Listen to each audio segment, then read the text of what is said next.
sang khắp yên nít có mày mò mạ lời rung răng cái anh buồn sang tây gà đã lệ từng bình lúc na mạ lần là buồn sang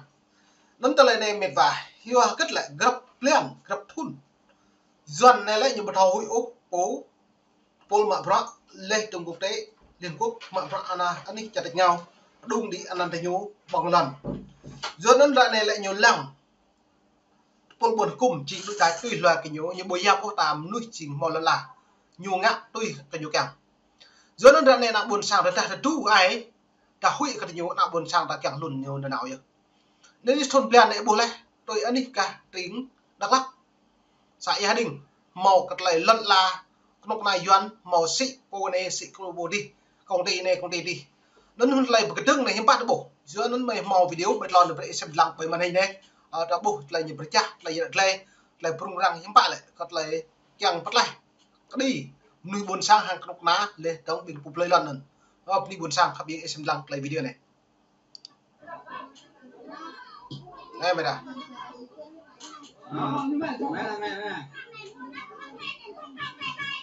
bây giờ mệt quá lần lăng ấy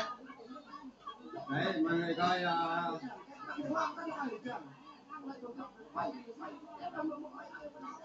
vớt cả lần bốn trắc mệt quá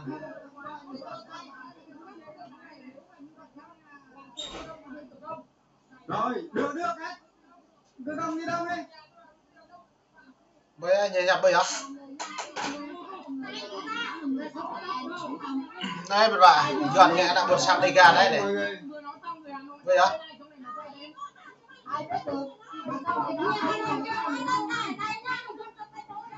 dân tộc tại chỗ nhá đây là mấy người dân tộc tại chỗ nhá công ăn nó bố vậy là buồn sang công ăn nó bố vậy bố lên lần lần bây giờ một kẹo cái bố lên lần nó như vậy bây giờ vậy là buồn sang tại rồi bác Tô Lâm ơi bác coi mấy rồi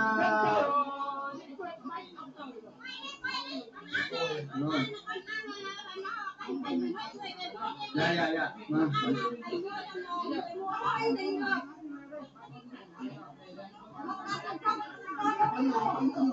này mệt vải bây giờ bằng lần là tập ngựa đi gà ta lại bột màu để đập nào cái bôi á đừng mặc rộng loại doan cái bôi này để đi cùng doan thì em lại như này bây giờ này chứ mà lần là buồn sáng xịn này tôi ốp leo này tôi mãi doan này nhưng mà như lệ lần là buồn sáng là xịn nó doan của mẹ nó biết đây ít lặng nữa là buồn sáng là xịn mà tôi đang là buồn sáng là xịn nhưng bạn là buồn sáng một lời đúng không bây giờ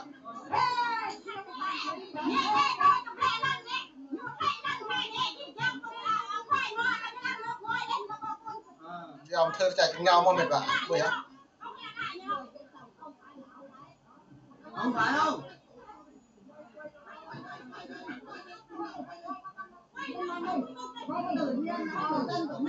tự nhiên người ấy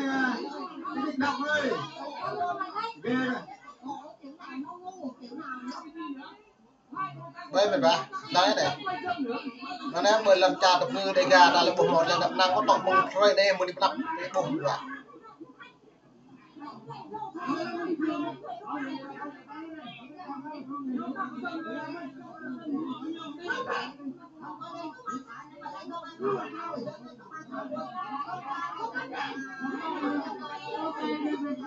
ok giờ nó có mày đúng về đây bố ạ hàng lại giật lên này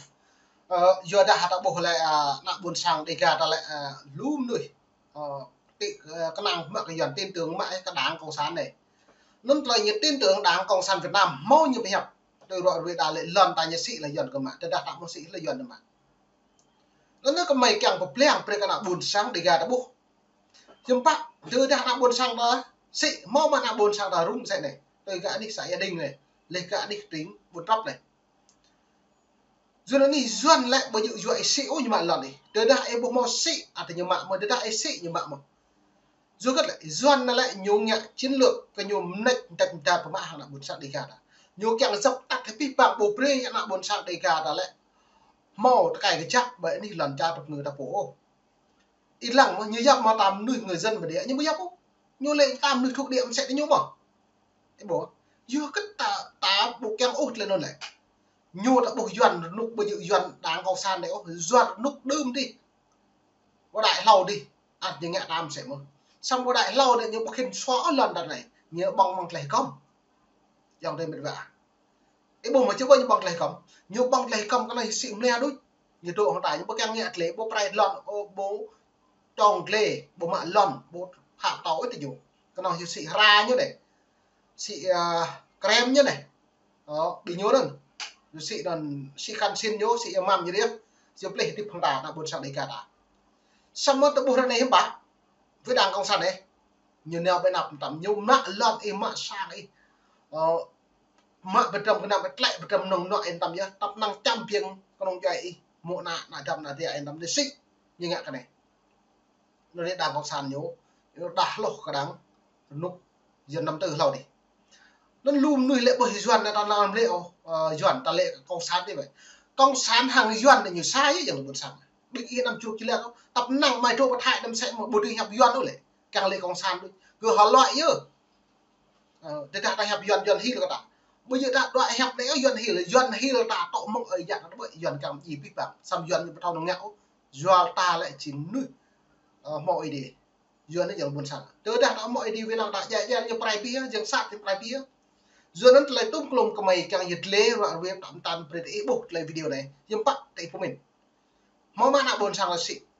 lưu mệt việc không tuân buồn sang đã tụi chặt nhau thì tôi gọi về lọc để tạo toa đừng nó ốp leo những gì lực này tụi tôi sẽ tọc đường đi lên từ tôi này tôi mà doan tôi này lên cái ta xị lật la nó nên doan mà nó nên ebook này như vậy còn lại xị này gặp liền gặp thun tâm biết nặng buồn sang tôi chọc heo u cầu vô lật lại vua cất dần bù máu đây có lại một lần là buồn sản thì dần là như càng cái dây biết bằng là buồn sản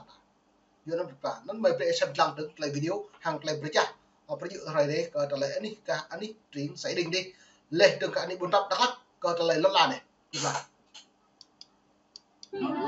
rồi đó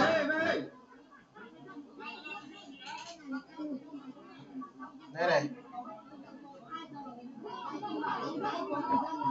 bắt to lâm này như đây này này do là to lâm nhá giá là to lâm nó biết toàn lần to lâm nhìn mấy người chú nó làm với xã đinh như vậy này thuê xã hội đen rồi lên chặn mấy người dân trồng vừa phá luôn cả của dân luôn.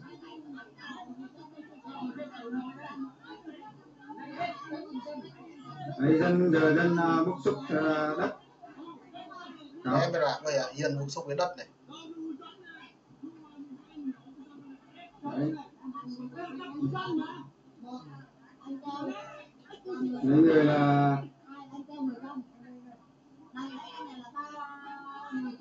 đây là buồn sao đang nghe ta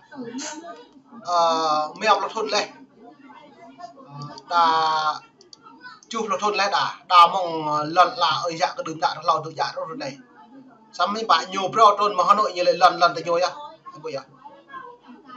đất của nhà nước như lại nhà nước quản lý nó còn nói là đất của ông 50 hết mà bây giờ lần như 50 hết đây lần mà Hà Nội đây là một lần 50 hết từ năm nào là đất của ông hết rồi mà ông nói là đất của ông xin mấy bác cấp trên chú ý bên xã Hải Đinh huyện Chư Mừng A.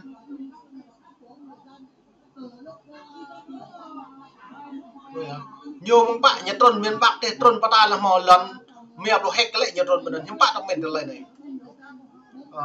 nó nhiều là buồn sảng nó bị bằng miệt và đẹp là dòng thư ta lần là về để bổ duyên ngại như đấy đã bị bổ cái tương lời này làm tập lại cho đạp bối này mình nó lại bổ tương đấy duyên hoặc lại thì bạn nào bạn độ một cái tương các tầm một thì duyên đang còn san đấy nhập thâu căn cái tao biết vậy bây giờ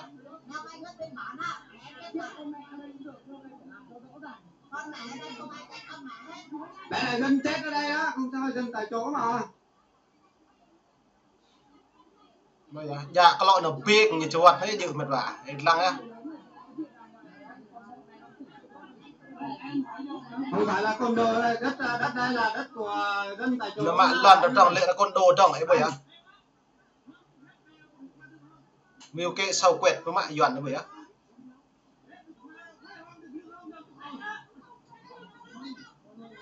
Thôi bình sỏi đen là bình khọ pa nó vậy á. Tôi đã nặng buồn sang hụi cái nhồn tầm những bản lần mèo và hẹt lần nhiều sắc như vậy nặng buồn sang thằng mòn nó đắt.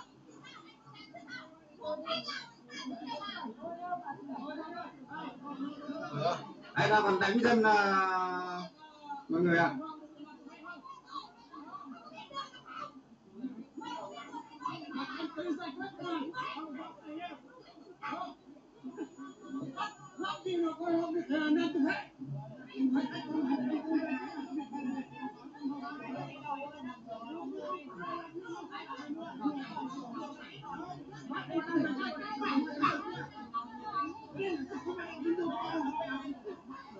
Ok, bữa đi pi bằng mệt vãi buồn sang lòng chừng mông này là mọc lôm nít đôi cật làm thưa các buồn sang đi gà đã mong nít mông tức bèm thưa đi cật lấy rai cật lấy lẫn là các buồn sang đi gà đã một lời rung răng một cú cào bởi ấn nút xã anh xã đình huyện điểm cản cật lấy lẫn là bình duyên nó xoa mạng đôi đại lẫn là mệt vãi bữa đi buồn sang khắp ý xâm